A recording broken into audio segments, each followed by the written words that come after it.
शादी की पहली रात हवन कमरे में दाखिल हुआ और कमरे का दरवाज़ा बंद करके बीवी के करीब आकर बैठ गया।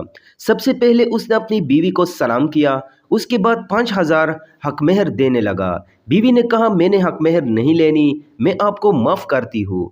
हावन ने दूसरी बार हक मेहर देने की कोशिश की, बीवी ने यही जवाब दिया। फिर हावन ने तीसरी बार हक मेहर देने की कोशिश की, बीवी ने फिर वही जवाब दिया।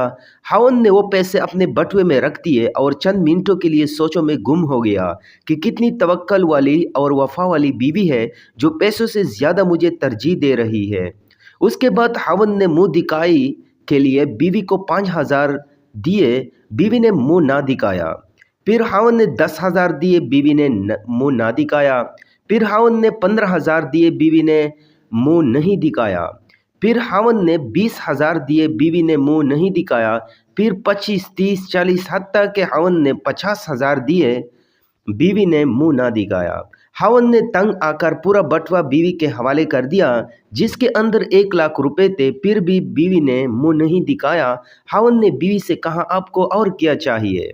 बीवी ने कहा, एक वादा। हावन ने कहा, कौन सा वादा? बीवी ने कहा, मुझसे एक वादा करो, मुझे कब छोड़ोगे तो नहीं। हावन ने शादी की पहली रात बीवी को ना छोड़ने का वादा कर लिया। ये लड़की कोई आम लड़की नहीं थी, बल्कि उसने एमेट कर रखा था और उसके वालिदैन ने दामाद से ज़मानत की तौर पर 5 लाख या 10 लाख भी नहीं लिखवाया था। ऐसी औरतें नसीब वाले मर्दों को मिलती है जो सिर्फ हावन से प्यार करती है। इनकी नज़र में पैसों की कोई अहमियत नहीं होती। ऐसी बीवियां माशरे के लिए रोल मॉडल है जिनकी वजह से हमारा माशरा चल रहा है।